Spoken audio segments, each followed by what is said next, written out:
সার্বিকভাবে পোশাক সম্পর্কে ইসলামের নীতিমালাই বা কি? প্রথম কথা হলো যে পশ্চিমা দুনিয়াতেও ইউরোপ আমেরিকাতেও অনেক অফিসে তাদের নিজস্ব ড্রেস কোড আছে। এটা খুবই স্বাভাবিক বিষয়।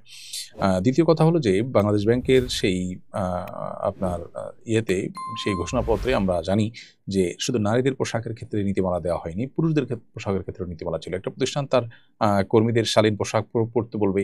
এতটুকু কাজ যদি তাদেরকে করতে না দেওয়া হয় তাহলে সেক্ষেত্রে আ মানে কি চাচ্ছে এই শ্রেণীর মানুষরা এই দেশে? আ সত্যি বলতে এদেশে ধর্মপ্রাণ মানুষরা এই সামান্য কিছু আপনার ভিনদেশী আ এজেন্ডার ধারক যারা আছে তাদের কাছে অনেকটা জিম্মি হয়ে আছে। এই বিষয়গুলো আমাদের দেশে প্রায় সময় ঘটে থাকে। বিশেষ করে ফ্যাসিস্ট আমলে এই বিষয়গুলো খুব নিত্য নৈমিত্তিক বিষয় ছিল। দুর্ভাগ্যজনক তারা এখনো সেই একই কাজ করে চলেছে। আ পুরুষদের পোশাকেরও তো কথা ছিল, সেটা নিয়ে কেন কোনো কথা উঠল না? শুধু নারীদের পোশাকের ব্যাপারে কেন কথা উঠল? নারীদেরকে সংক্ষিপ্ত পোশাকে বা স স স্বল্প বাসনায় তাদেরকে দেখতে কিছু মানুষ পছন্দ করে এবং পশ্চিমাদের যে কালচার সেটাকে এদেশে আনতে চায়, যেটা এদেশের মানুষের আ কৃষ্টি, কালচার, সংস্কৃতির সাথে যায় না। তারাই মূলত এটা বিরোধিতা করেছে, যেটা দুর্ভাগ্যজনক বিষয়। ইসলাম এর পোশাকের ক্ষেত্রে যে নীতিমালা সেটা হলো পুরুষ এবং নারী প্রত্যেকে যার, যার মতো করে যেকোনো পোশাক পরতে পারে। শরিয়ার আ শুধুমাত্র যে পোশাক সংক্রান্ত প্রিন্সিপাল আছে সেগুলোকে মাথায় রেখে। পুরুষরা নারীদের মতো, নারীরা পুরুষদের মতো কোনো পোশাক পরিধান করবে না। এটা পরিষ্কারভাবে আল্লাহ তাআলা নিষেধ করেছেন।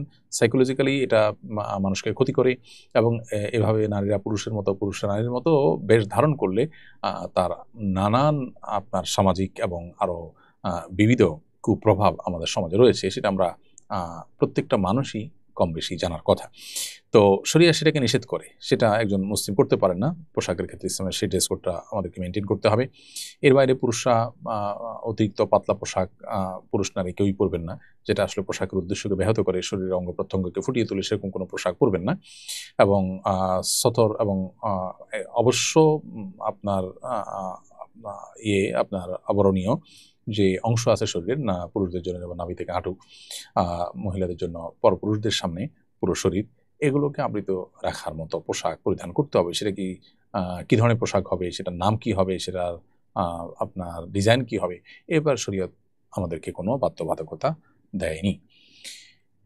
এরপরে প্রশ্ন করেছেন, আলেমদের অনেকে জাতিসংঘের মানবাধিকার কমিশন অফিসের বিরোধিতা করেছেন। বিরোধিতার কারণটা অনেকের কাছে স্পষ্ট নয়। এই অফিস হলে আমাদের কি ক্ষতি হতে পারে? ইতিমধ্যে তো অফিসের কার্যক্রম শুরুই হয়ে গেছে। এবং এটার ব্যাপারে বারবার করেই ওলামায়ে কেরাম এবং সচেতন নাগরিকরা যে বিরোধিতা করে আসছেন, সেটির কারণ হলো যে স্থানীয় মূল্যবোধের বিরোধিতা করার আশঙ্কা করছেন তারা। যে এই কমিশন আমাদের এখানকার যে মূল্যবোধ আছে, এখানকার যে কৃষ্টি কালচার আছে, এটার বিরোধিতা তারা করতে পারে। তাদের মানবাধিকারের যে সংজ্ঞা সেটা আসলে সার্বজনীন না এবং তাদের সে সংজ্ঞা নিয়ে আপত্তি আছে। তারা মানবাধিকারের সংজ্ঞার আওতায় এমন সব বিষয়গুলোকে নরমালাইজ করার জন্য তারা কাজ করে, যেটা আসলে এই দেশের প্রচলিত আইনেই অপরাধ। সেই বিষয়টিও একটি কারণ এখানে। আর অন্যান্য যুদ্ধ বিধ্বস্ত কিংবা গৃহযুদ্ধরত দেশগুলোতে সাধারণত এই ধরনের কার্যক্রম পরিচালনা করে থাকে জাতিসংঘ। বাংলাদেশের মতো একটা শান্ত শিষ্ট দেশ, স্বাভাবিক একটা দেশের মধ্যে এ ধরনের কার্যক্রম চালু করাটা বাংলাদেশের জন্য অবমাননাকর। তাছাড়া আমাদের আ আ পার্বত্য অঞ্চল নিয়ে দীর্ঘদিন থেকে ষড়যন্ত্র চলছে।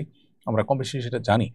তো মানবাধিকারের নাম দিয়ে সেখানে আমাদের স্বাধীনতা, সার্বভৌমত্ব হুমকির মুখে সেটাকে ফেলার আ আ আ আশঙ্কা রয়েছে।